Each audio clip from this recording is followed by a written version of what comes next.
Hello everyone, स्वागत है आपका स्टडी रूल में। फ्रेंड्स, आज हम लोग लिए हैं निर्देशांक ज्यामिति के एक क्वेश्चन, इंपॉर्टेंट क्वेश्चन जो एग्जाम में आपके 100% ये आता है ऐसे क्वेश्चन। ठीक है, तो देखिए क्या क्वेश्चन है आपका कि दिखाइए कि बिंदु 12, 8, -2, 6 और क्या है आपका 6 और 0 क्या कह रहा है कि एक समकोण त्रिभुज के शीर्ष है। ये हम लोगों को सिद्ध करना है, ठीक है, या दिखाना है। तो देखिए मान लेते हैं कि कोई त्रिभुजी है आपका ABC, ठीक है, और ए का बिंदु हमने मान लिया कितना 12, 8, ठीक है। बी का मान लिया -2 और 6 और तीसरा बिंदु कौन सा है 6 और 0, ठीक है। 3 बिंदु हमने मान लिया। तो अब ये आप अपने माइंड में लाइए कि हम लोगों को ये संपूर्ण त्रिभुज सिद्ध करना रहेगा, तो कैसे क्या करेंगे, ठीक है। तो यहाँ पे क्या करेंगे कि दो बिंदुओं के बीच की दूरी का सूत्र लगाएंगे, ठीक है। जैसे ये हमने त्रिभुज ले लिया है, यदि ए और बी की दूरी हमने निकाल लिया, बी और सी के बीच की दूरी हमने निकाल लिया, और ए और सी के बीच की दूरी यदि हम लोग निकाल लिए तो हम लोग क्वेश्चन को क्या करेंगे, पूरे हल कर लेंगे कि नहीं कर लेंगे। यदि देख लीजिए कि बीच की दूरी का सूत्र लगाने से यदि दूरी आ जा रही है और वो दूरी यदि कर्ण के वर्ग का स्क्वायर बराबर लंब का वर्ग धन आधार का वर्ग, मतलब कि पाइथागोरस प्रमेय पर वो संतुष्ट हो जा रहा है, तो वो क्या हो जाएगा, हम लोगों का समकोण त्रिभुज हो जाएगा। यदि संतुष्ट नहीं होता है तो वो समकोण त्रिभुज आपका नहीं होता है, ठीक है। इतनी बात आपको क्लियर हो गई। तो क्या करेंगे, बीच की दूरी के फार्मूले से हम लोग इनके बीच की दूरी निकालेंगे। तो जैसे हम लोग ले लेते हैं ए और बी के बीच की दूरी, ठीक है। तो ए और बी के बीच की दूरी के लिए सबसे पहले बिंदु कौन सा दिया है, ए का कितना है 12 और 8, ठीक है। और बी का कितना दिया है आपका -2 और 6, ये आपको दिया हुआ है।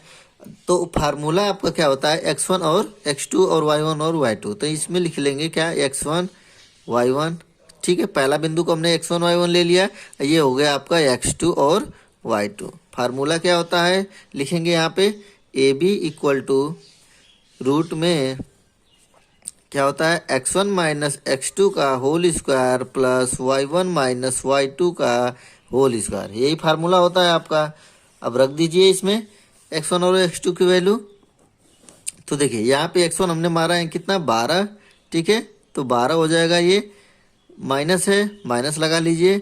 x2 की वैल्यू कितना दिया हुआ है, x2 -2 है, तो माइनस और माइनस मिलके कितना हो जाएगा, प्लस हो जाएगा, और ये 2 हो जाएगा। इतना आपको समझ में आया, माइनस माइनस प्लस हो जाएगा, स्क्वायर हो गया। ये प्लस है तो प्लस लिख लीजिए। फिर दूसरा क्या है ब्रैकेट में y1 माइनस y2 का होल स्क्वायर। y1 क्या है आपका 8 है, 8 लिख लिया हमने, माइनस y2 की वैल्यू कितना है 6 है, तो यहाँ पे 6 लेंगे, इसका होल स्क्वायर आ गया। इतना आपको समझ में कुछ है नहीं, बस आपको क्वेश्चन हल करना है। देखिए फिर अब ये यहाँ पे देखिए क्या हो जाएगा, 12 और 2 मिलके कितना हो जाएगा 14, 14 का स्क्वायर प्लस 8 में से 6 जाएगा, कितना बचेगा 2, 2 का स्क्वायर हो गया इतना। अब देखिए 14 का स्क्वायर हम निकालेंगे, आगे कर लीजिए यहाँ पे कि 14 का स्क्वायर कितना होता है आपका 196 हो जाएगा, प्लस 2 का वर्ग कितना होता है 4 होता है, 2 दूना के 4 हो गया, 196 प्लस 4 ये मिलके कितना हो जाएगा आपका 200, रूट में 200, ठीक है। यदि इसका वर्गमूल निकाला जाए तो आपका देखिए ये क्या हो जाएगा 100 गुणे 2, तो 2 तो आपका रूट में रह जाएगा, लेकिन 100 के लिए क्या हो जाएगा आपका 10 बाहर हो जाएगा, और ये रूट में 2। इतना आपका समझ लीजिए कितना आएगा 10 करणी में 2, ये आपका इतना मात्रक, मात्रक दिया नहीं है तो ये आप इसे इकाई मात्रक लिख लेंगे। तो ये हो जाएगा इस मतलब ए बी के बीच की दूरी हमने निकाल लिया कितना 10 करणी में 2, यहाँ पे लिख लीजिए अपना कि 10 रूट में 2, ये आपका ए बी की दूरी निकल गई, ठीक है।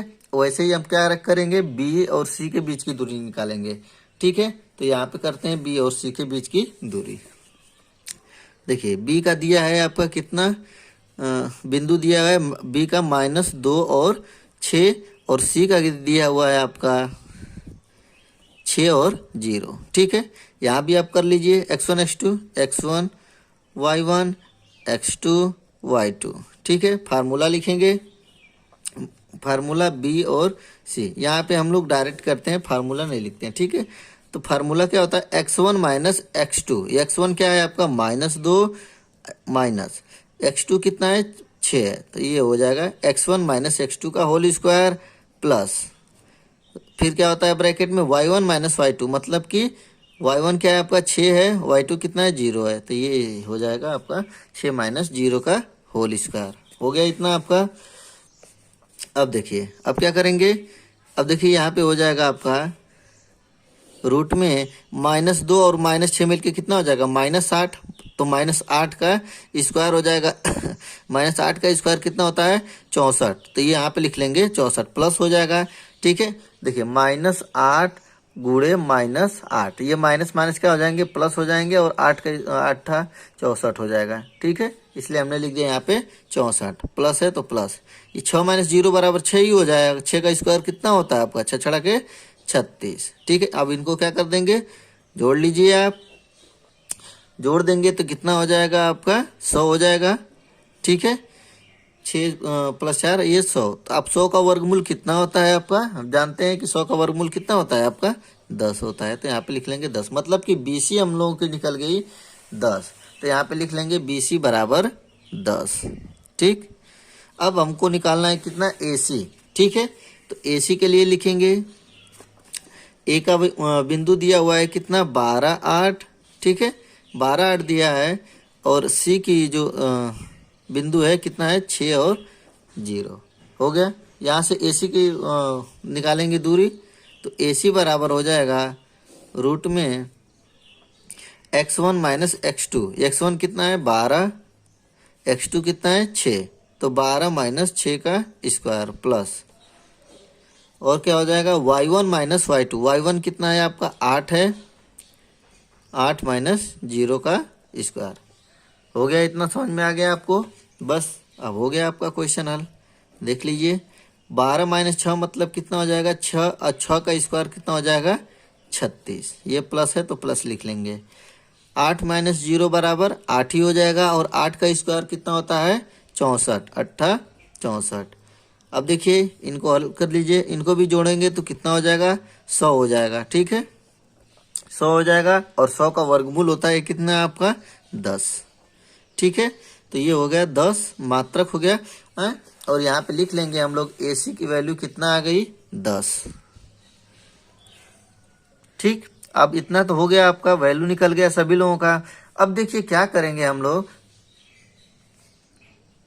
देखिए अब क्या करेंगे पाइथागोरस प्रमेय का नियम लगाएंगे। ठीक है, पाइथागोरस प्रमेय का नियम क्या होता है आपका कि कर्ण का वर्ग, ठीक है, कर्ण का स्क्वायर बराबर, ठीक है, कर्ण का स्क्वायर बराबर आधार का स्क्वायर प्लस लंब का स्क्वायर, यही होता है आपका।